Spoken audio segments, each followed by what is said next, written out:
When life hurts, it often means that we care about things we have no control over, and by doing so, we let them control us, play with us like puppeteers.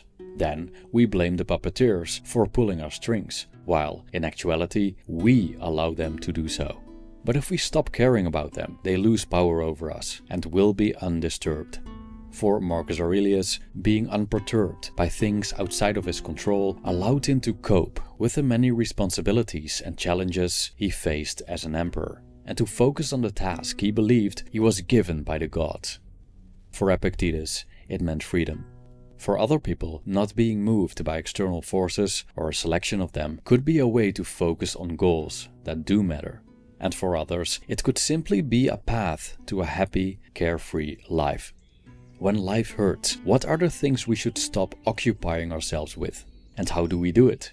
This video is an exploration and free interpretation of Marcus Aurelius' philosophy on how to care less about things that aren't worth caring about.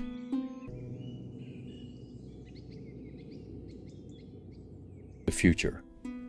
As Seneca once stated, we suffer more in our imagination than in reality, implying that our thoughts are the source of our suffering. When it comes to the future, our imagination often goes wild, inventing countless scenarios of what could happen but probably never will.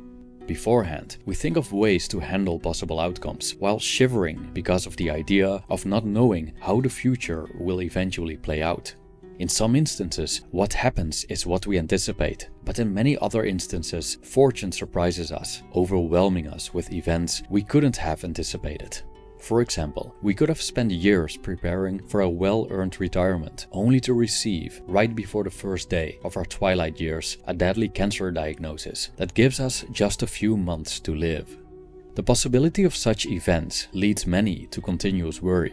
The best could happen, but the worst as well. And what if the Third World War breaks out? What if I lose all my money?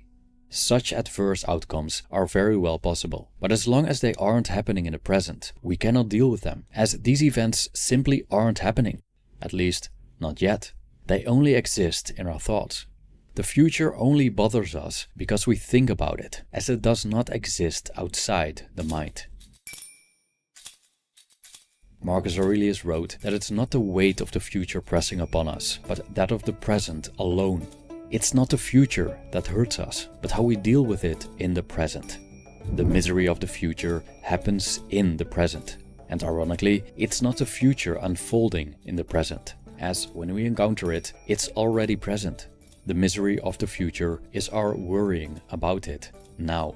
When we care too much about future events, life eventually begins to hurt as we suffer them in our imagination, letting them dictate our present. So what does Marcus Aurelius say about caring too much about the future?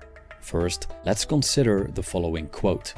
"Never let the future disturb you. You will meet it, if you have to, with the same weapons of reason which today arm you against the present." End quote. He pointed out that if he could cope with the present, he could also cope with the future. He told himself not to picture everything dreadful that could happen, but instead stick with the situation at hand. When he focused on the present, he realized he could bear it, and if that's the case, why wouldn't he be able to handle what's yet to come? This attitude resembles the idea of amor fati, the love of fate, but then fortified with trust that we'll be able to get through it. 2. The past.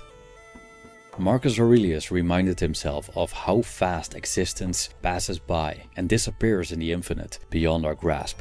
The past, as the future, is a realm we cannot operate in.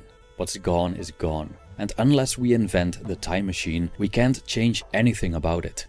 Marcus Aurelius stated, and I quote, "Remember that man lives only in the present, in this fleeting instant. All the rest of his life is either past and gone or not yet revealed. Short, therefore, is a man's life, and narrow the corner of the earth wherein he dwells." End quote.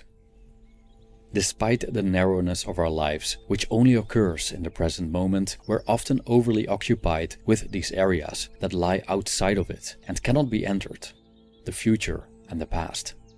Marcus Aurelius stated that the past signifies as much as nothing and is at present indifferent. It's not that the events that have happened in the past don't influence the present, or that we cannot learn from past events. It's just that we cannot work with the past, as it's out of our reach. And often, our memories of the past are scrambled, and ways to verify what exactly happened are limited. We rely on recollections from personal perspectives and different viewpoints of ourselves and others. So the past is not only out of our reach, our remembrance of it is most likely inaccurate.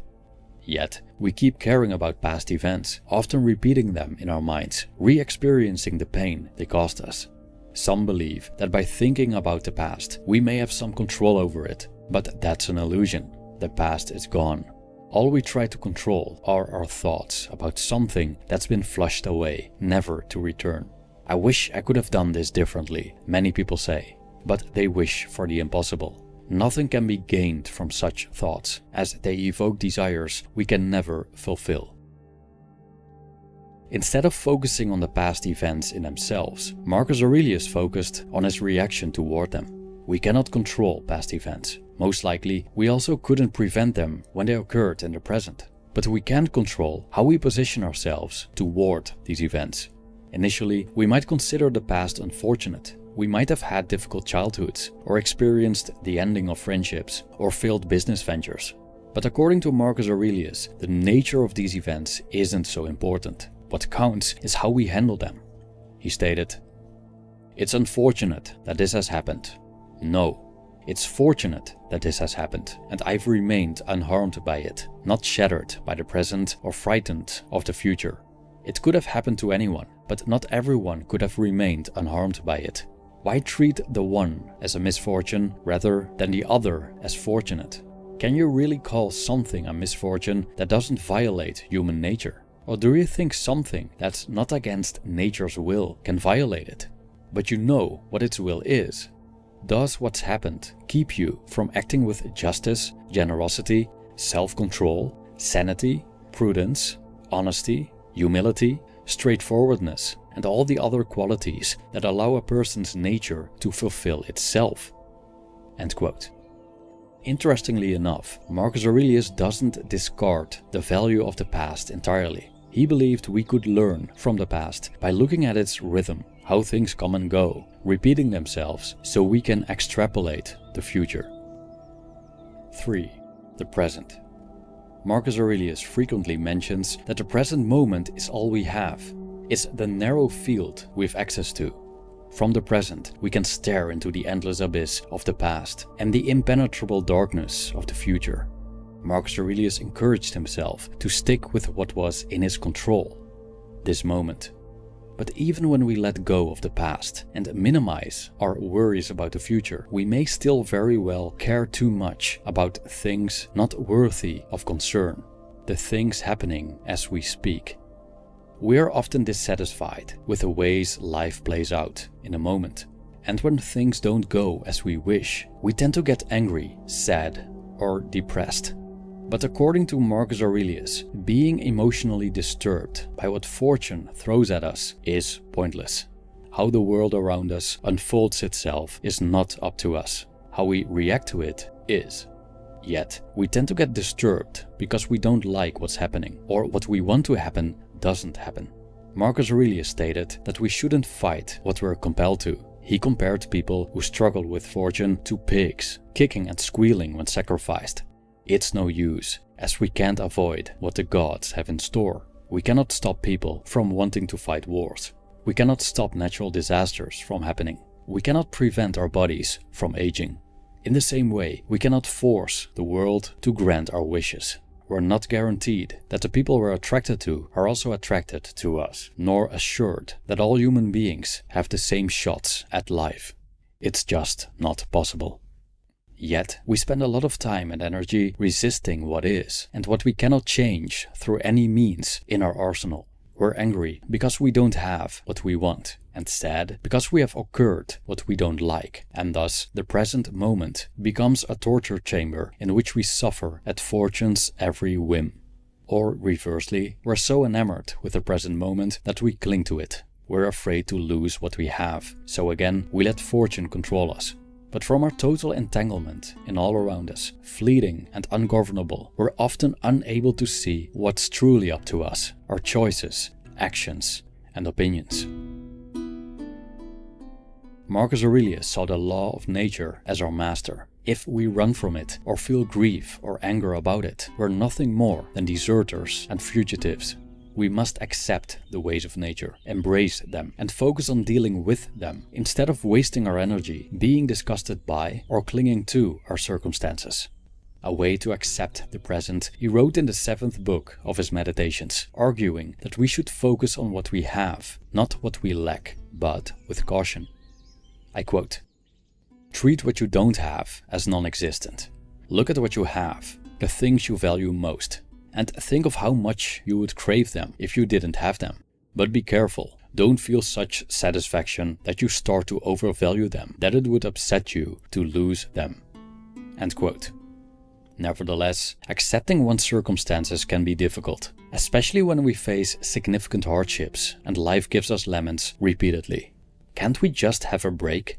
But to Marcus Aurelius, adversity is not an excuse to behave like squealing, screaming pigs. He argues it's an opportunity to practice virtue, or, in other words, to apply Stoic philosophy to one's life. The art of living isn't about how amazing and fortunate our external circumstances are, as they're unreliable, weak, fickle, and not our own. It's about how we face the events we meet. That's what we should care about, according to the Stoics.